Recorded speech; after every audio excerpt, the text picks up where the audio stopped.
Good morning, and we are in chapter 40, and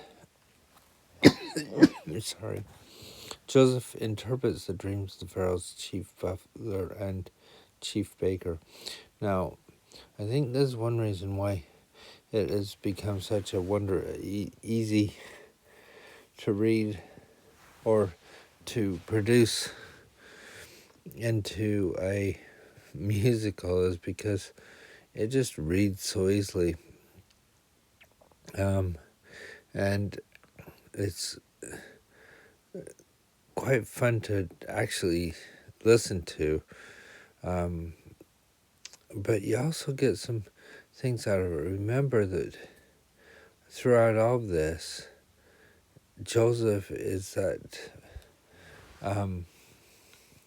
has a lot of things that happen to him that we can relate to Jesus. But not only that, but we can relate to ourselves too.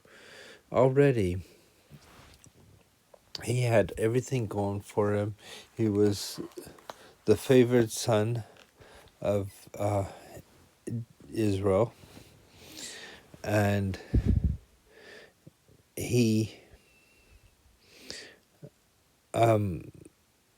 was having these dreams that was saying that he had a great future ahead of him and all this stuff, but that's not how his life was turning out.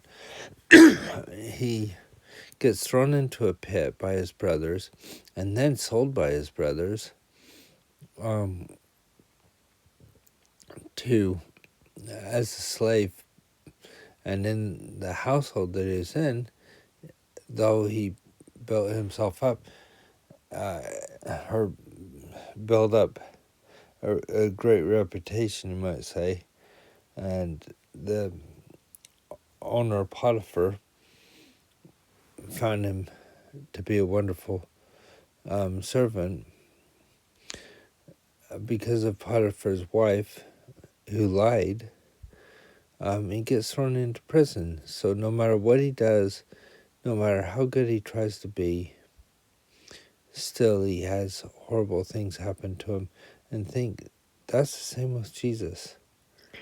But if it's the same with Jesus, and it's the same with Joseph, then should we consider it any different? And why would we want to go through all of that? Because the opposite is worse.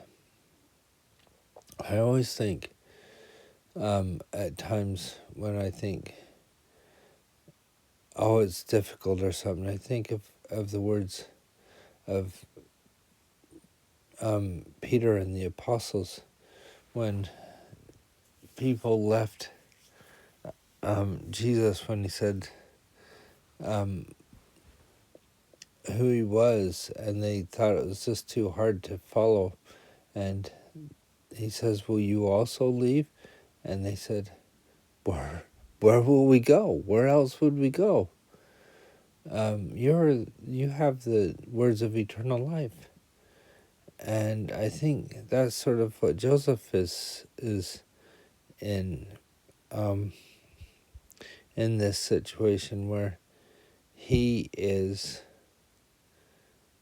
going, well, even if I'm in this situation, I am going to do what the Lord wants me to do. Let's get into it. And that's what he's done so far. Now he's in prison, and the prison guard basically gave him rule of the prison. And it came to pass that after these things, that the butler of the king of Egypt and his baker offended the Lord king of Egypt. And Pharaoh was wroth against the two of his officers, against the chief of the butlers and against the chief of the bakers. Now, I'm not quite sure what they did, but they offended him. It could have been something simple where they just didn't do the right etiquette, or it could have been something very serious. We don't know. Either way, this has consequences, and they get thrown in prison. And the Pharaoh was wroth against the two of his officers, against the chief of the butlers and chief of the bakers, and he put them inward in the house of the captain of the guard into the prison, the place where Joseph was bound. And the captain of the guard charged Joseph with them, and he served them, and they continued a season inward. So it wasn't just like one day and then they're there, but some time in this time that they're serving, they dreamed a dream, both of them, each man his dream in one night, each man according to the interpretation of his dream. And the butler and the baker of the king of Egypt, which were bound in prison. And Joseph came unto them in the morning, and looked upon them, and behold, they were sad. And he asked the Pharaoh's officers that were with him in the ward of his Lord's house, saying, Wherefore look ye so sad today? And they said unto him, We have dreamed a dream, and there is no interpreter of it. And Joseph said unto them, Do not interpretations belong to God? Tell me them, I pray you. So he makes sure that they understand that it's God that is supposed to be the interpreter, not just somebody that makes them up. And then he does say, Tell them, I pray you. Like, he's very confident in his relationship with God. And the chief butler told his dream to Joseph, and said unto him, In my dream, behold, a vine was before me, and in the vine there were 3 branches, and it was as though it budded, and her blossoms were shot forth, and the clusters thereof brought forth ripe grapes.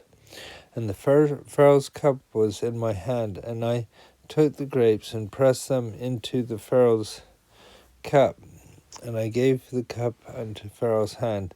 And Joseph said unto him, This is the interpretation of it. Remember, he said this is only God can interpret it, but he is getting this from God. The 3 branches are 3 days, yet within 3 days shall Pharaoh lift up thine head, and restore thee unto thy place, and thou shalt deliver Pharaoh's cup into his hand, after the former manner which thou wast his butler. But think on me when it shall be well with thee, and show kindness, I pray thee, unto me, and make mention of unto Pharaoh, and of me unto Pharaoh, and bring me out of this house. For indeed I was stolen away out of the land of the Hebrews, and here also I have done nothing that I should put me into the dungeon. Up to this point, we haven't ever seen him complain about anything, and he's not really complaining here, but he's putting it straight forward that he was stolen away and that he'd done nothing to put himself in that situation. So the butler is to be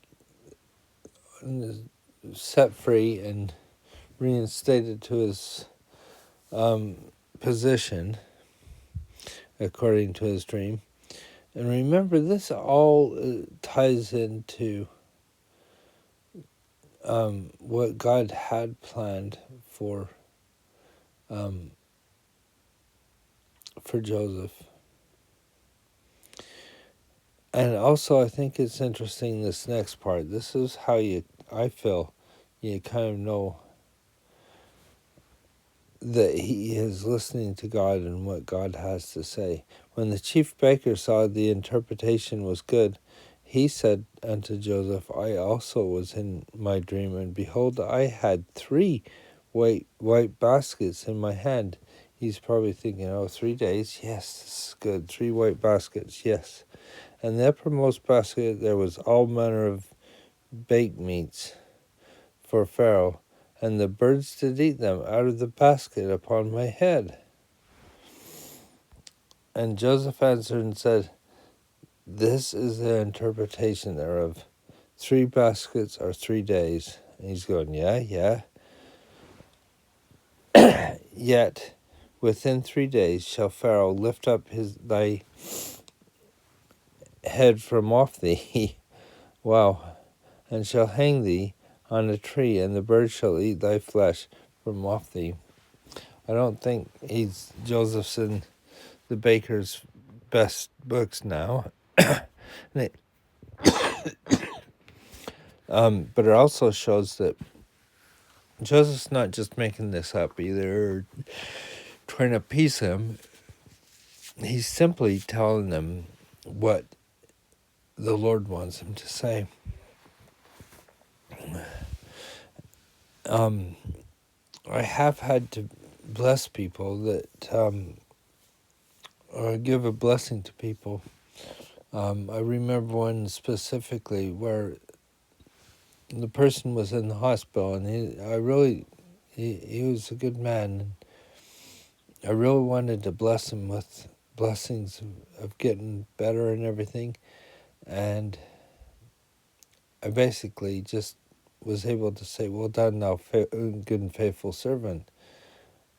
And he passed away a few days later, but in full faith in God. And sometimes that happens. And here Joseph is saying, well, this isn't what I want to say or do, but you know what? It's going to happen in 3 days, and then you're going to be dead. And it came to pass on the 3rd day, which was Pharaoh's birthday, he made a feast unto his servants, and he lifted up the head of the chief butler and the chief baker among his servants. And he restored the chief butler to his butlership again, and he gave a cup into Pharaoh's hand. And he hanged the chief baker, as Joseph had interpreted to them. Then this, yet did not the chief butler remember Joseph, but forgot him. To me, that speaks volumes as well. Have you ever done something and you thought somebody else is going, yeah, if you do this, everything will be fine, and then when you do it, they turn around and do something totally different, or the circumstances changes so drastically.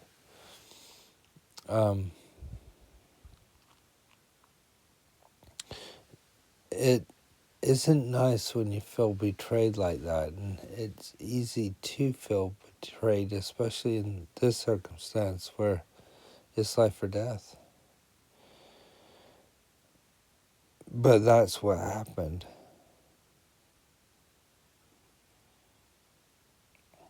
So I hope you got some from that, and we'll find out how the story ends. Well, we'll continue with the story tomorrow, and we'll see how it goes. And what happens with the Pharaoh next. And we'll see you tomorrow.